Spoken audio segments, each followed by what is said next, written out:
Just minutes ago at the top of the hour, we learned that President Obama will meet with his National Security Council today. The afternoon meeting comes as the White House scrambles for options in combating ISIS. According to the Daily Beast, the president now wants a war plan for ISIS by the end of the week, which would actually be tomorrow. CNN's Michelle Kaczynski live at the White House to tell us more. Good morning. Hi, Carol. Right. You know, everybody's trying to read the tea leaves out there, especially on this one. I mean, this is a high-level meeting. The president, his national security team, the vice president meeting this afternoon, all of a sudden at a most critical time. But it's not to say that this is going to lead up to an immediate decision on Syria. We know that the subject is Iraq, it is Syria, and it is the threat posed by ISIS. But really, that's all the White House is telling us at this point. And what we could see come out of this, if anything, in the immediate future, could also be, remember, an expansion of airstrikes in Iraq, more humanitarian assistance, more targeted attacks dealing with another area. For example, those Turkmen who are trapped in a town that had been surrounded for weeks by ISIS.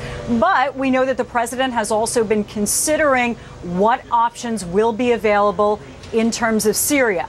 All the White House is saying at this point, however, is that we shouldn't expect any decisions to be announced today, Carol.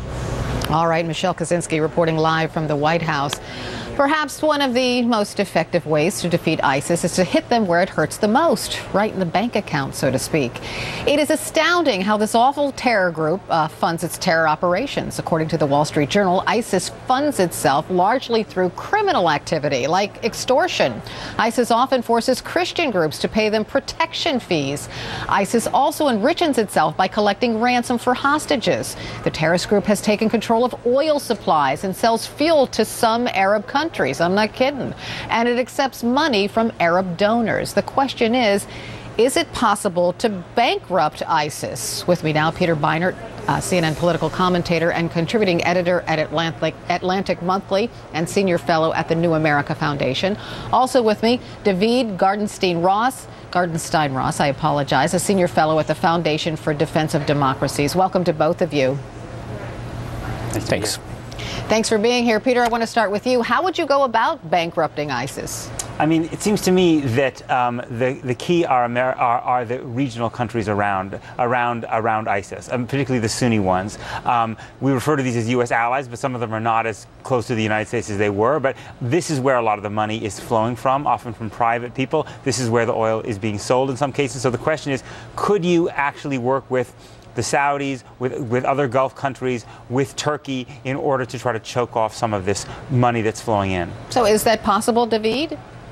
I don't think that much money is flowing to ISIS from the surrounding Sunni states. I don't see any evidence of that. It certainly was previously when they were a part of al-Qaeda, but they've been viewed increasingly as too difficult to control. One of the problems is that this oil is being sold on the black market, and it's almost impossible to dry up a black market. I think that it's good to try to cut off their funding as much as possible, but it's going to be very hard to do because, as the report said, they're largely self-funding, which means I think that one of the best things we need to do against ISIS is to cut off their momentum. Right now they have a strategy of expansion that's built entirely around momentum, and if you could reverse that, if they start to experience losses on the battlefield, that to me is going to be the best way to start to reverse what they have. Okay, so let's talk about slowing the momentum. The airstrikes in Iraq have helped slow the momentum a bit. So what needs to happen now?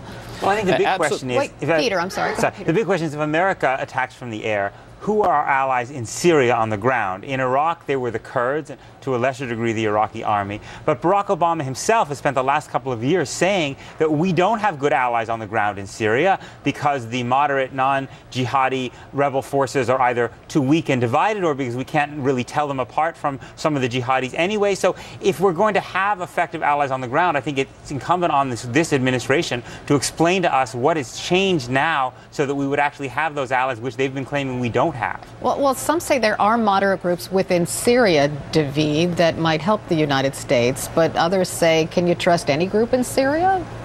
Which is an excellent question, especially given that the groups we regard as moderate haven't distanced themselves from the Nusra Front, which is al-Qaeda's official affiliate within Syria. That in itself is a fairly disturbing thing. I think there's two groups that I would look to which haven't been part of the discussion, one of which is the tribes that we aligned ourselves with back in the 2007 to 2008 period that comprised what we now know as the Sahwa or the Awakening movement. Those are allies who we've worked with in the past. But the second thing is that members of ISIS have been asked to commit unspeakable atrocities that even they didn't sign up for, and it's known to be a very brutal group. There certainly is dissension in the ranks, something that we do see publicly. For example, a high-level member has created this Twitter account called Wiki Baghdadi, which has basically been WikiLeaks for ISIS. If you can try to get some defectors from that organization, that also could send a powerful signal that could help to break up their power.